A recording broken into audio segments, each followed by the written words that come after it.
Hello welcome back to simply PSC. അപ്പോൾ നമ്മൾ ഇന്ന് ഡിസ്കസ് ചെയ്യാൻ പോകുന്നത് 2024 ഡിസംബർ മാസത്തിലെ കറണ്ട് അഫെയർ ആണ് കേട്ടോ. അപ്പോൾ ഇത് പാർട്ടായിട്ടാണ് വരിക, 2 പാർട്ടായിട്ടായിരിക്കും ഇടുന്നുണ്ടാവുക. അപ്പോൾ നമുക്ക് വീഡിയോയിലേക്ക് പോവാം. ഫസ്റ്റ് ക്വസ്റ്റ്യൻ, 18ാമത്തെ ലോക ചെസ് ചാമ്പ്യൻ ആരാണ്? ഡി ഗുഗേഷ് ആണ്. ലോകത്തിലെ ഏറ്റവും പ്രായം കുറഞ്ഞ ചെസ് ചാമ്പ്യനും ഡി ഗുഗേഷ് തന്നെയാണ് കേട്ടോ. Time person of the year ആയി തിരഞ്ഞെടുത്തത് ആരെ? 2024 time person of the year ആയി തിരഞ്ഞെടുത്തത് ആരെ? Donald Trump. കേന്ദ്ര കിഴങ്ങുവിള ഗവേഷണ കേന്ദ്രം വികസിപ്പിച്ച മരച്ചേനി 2 ഉണ്ട്. ശ്രീഅന്നം, ശ്രീമന്ന. ഫ്രാൻസിൻ്റെ പുതിയ പ്രധാനമന്ത്രിയായി നിയമിതനായ ഡെമോക്രാറ്റിക് മൂവ്മെൻറ്റ് സ്ഥാപകൻ ആര്? ഫ്രാൻസിൻ്റെ പുതിയ പ്രധാനമന്ത്രിയായി നിയമിതനായ ഡെമോക്രാറ്റിക് മൂവ്മെൻറ്റ് സ്ഥാപകൻ ആര്? François Bayrou. ആരാണ്? François Bayrou. American Canadian critics choice അസോസിയേഷൻ്റെ ക്രിട്ടിക് ചോയ്സ് അവാർഡിലെ മികച്ച വിദേശ സിനിമ പായൽ കപാഡിയയുടെ All We Imagine as Light. ഏതായിരുന്നു? പായൽ കപാഡിയയുടെ All We Imagine as Light. Tourism വഴിയുള്ള മലിനീകരണത്തിൽ മുന്നിലുള്ള രാജ്യം അമേരിക്കയാണ് കേട്ടോ. ദേശീയ ഊർജ്ജ സംരക്ഷണ ദിനം ഡിസംബർ 14 ലോകത്തിലെ ശക്തരായ വനിതകളുടെ പട്ടിക ഫോബ്സ്. ലോകത്തിലെ ശക്തരായ വനിതകളുടെ പട്ടിക ഫോബ്സ്. അമേരിക്കയിലെ Institution of Electrical and Electronics എഞ്ചിനീയേഴ്സിൻ്റെ സത്സേവന അവാർഡ് നേടിയ മലയാളി ഡോക്ടർ MK രാധാകൃഷ്ണൻ. ജോർജിയയുടെ പുതിയ പ്രസിഡന്റായി തിരഞ്ഞെടുക്കപ്പെട്ട മാഞ്ചസ്റ്റർ സിറ്റി ഫുട്ബോൾ ക്ലബിൻ്റെ മുൻ താരം ആരാണ്? മിഖായിൽ കവലാഷ്വിലി. ഇതൊക്കെ ഒന്ന് വായിച്ചു വിട്ടാലും മതി. അങ്ങനെ എല്ലാ ക്വസ്റ്റ്യൻസും ഇങ്ങനെ എന്താ പറയുക, ബൈ ഹാർട്ട് ചെയ്ത് പഠിച്ചില്ലെങ്കിലും എല്ലാതും ഒന്ന് അറിഞ്ഞിരിക്കാം. ഓക്കെ. ഇനി യൂറോപ്പിലെ ഏറ്റവും വലിയ വസ്ത്ര വ്യാപാരി ശൃംഖലകളിൽ ഒന്നായ മംഗോയുടെ സ്ഥാപകൻ ആര്? ഇസാക്ക് ആൻഡിക്. അന്തരിച്ചു കേട്ടോ, ഇയാൾ അന്തരിച്ചു.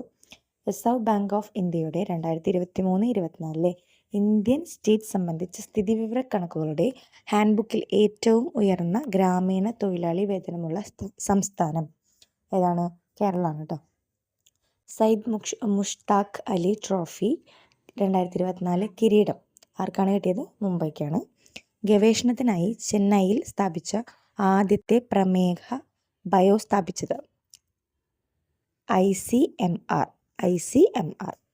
ഏഷ്യ കപ്പ് ജൂനിയർ വനിതാ ഹോക്കി കിരീടം നേടിയ രാജ്യം ഇന്ത്യയാണ്. രാജ്യത്തെ ആദ്യ പ്രമേഹ ബയോബാങ്ക് ഇവിടെ ചെന്നൈയാണ്. ചുഴലിക്കേറ്റ് വീശിയടിച്ച രാജ്യം ഫ്രാൻസ്. സംസ്ഥാനത്തെ ഏക ലിവിംഗ് വിൽ കൗണ്ടർ എവിടെയാണ്? പാരപ്പള്ളി മെഡിക്കൽ കോളേജ് കൊല്ലത്താണ് സംസ്ഥാനത്തെ ഏക ലിവിംഗ് വിൽ കൗണ്ടർ ഉള്ളത്. ലോകത്തിലെ ഏറ്റവും കനം കുറഞ്ഞ വാച്ച് ഒക്ടോ ഫിനിസിമോ അൾട്രാ SOS. സസ്യങ്ങളുടെ വിജ്ഞാന കേന്ദ്രം എന്നറിയപ്പെടുന്നത് തുളസിഗൗഡ. 100 കോടി കടന്ന ആദ്യ ഇന്ത്യൻ സിനിമ ഡിസ്കോ ഡാൻസർ. വിഴിഞ്ഞം രാജ്യാന്തര തുറമുഖത്തിന് ലഭിച്ചേക്കാവുന്ന പുതിയ കോഡ് INTRV-1. ഉത്തരാഖണ്ഡ് വേദിയാകുന്ന 38ാം ദേശീയ ഗെയിംസിൻ്റെ ഭാഗ്യചിഹ്നം മൗളി. ഉത്തരാഖണ്ഡ് വേദിയാകുന്ന 38ാം ദേശീയ ഗെയിംസിൻ്റെ ഭാഗ്യചിഹ്നം മൗളി. അപ്പോൾ 38ാമത്തെ ദേശീയ ഗെയിംസ് എവിടെയാണ്? ഉത്തരാഖണ്ഡിലാണ് കേട്ടോ. ലോകത്തിലെ ഏറ്റവും വലിയ കൃത്രിമ ദ്വീപ് വിമാനത്താവളം നിർമ്മിക്കാൻ ഒരുങ്ങുന്ന രാജ്യം ചൈനയാണ്. Bengal Cricket Association Eden Garden cricket സ്റ്റേഡിയത്തിൻ്റെ സ്മരണയ്ക്കായി നിർമ്മിക്കുന്ന സ്റ്റാൻഡ് പ്രഖ്യാപിച്ച മലയാളി കേണൽ NJ നായർ. പൂർണ്ണമായും സർക്കാർ മേഖലയിൽ പ്രവർത്തിക്കുന്ന രാജ്യത്തെ ആദ്യ പ്ലാസ്റ്റിക് മാലിന്യ സംസ്കരണ പ്ലാന്റ് നിലവിൽ വരുന്ന സംസ്ഥാനം കേരളം. നിയമസഭാ സാഹിത്യ പുരസ്കാരം നേടിയ പ്രശസ്ത സാഹിത്യകാരൻ ആരാണ്? M. മുകുന്ദൻ. ലോകത്തിലെ ഏറ്റവും പ്രായം കൂടിയ മുതല ഹെൻറി. 124 വയസ്സാണ് കേട്ടോ. ഫിഫ റാങ്കിങ്ങിൽ ഇന്ത്യ എത്രാം സ്ഥാനത്താണ്? 128ാമത്തെ സ്ഥാനത്താണ് ഫിഫ റാങ്കിൽ ഇന്ത്യയുടെ സ്ഥാനം കേട്ടോ. 128.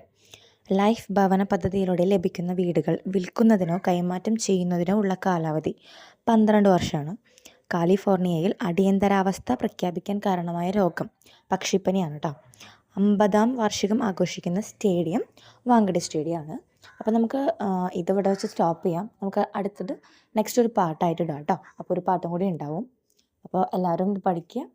ബൈ ഹാർട്ട് ചെയ്തില്ലെങ്കിലും ജസ്റ്റ് വായിച്ചാലും ഒന്ന് ഓർമ്മയിൽ നിൽക്കുന്ന രീതിയിൽ വായിക്കുക കേട്ടോ. ഓക്കെ. അപ്പോൾ അടുത്തായിട്ട് കാണുന്നവരേക്ക് ബൈ.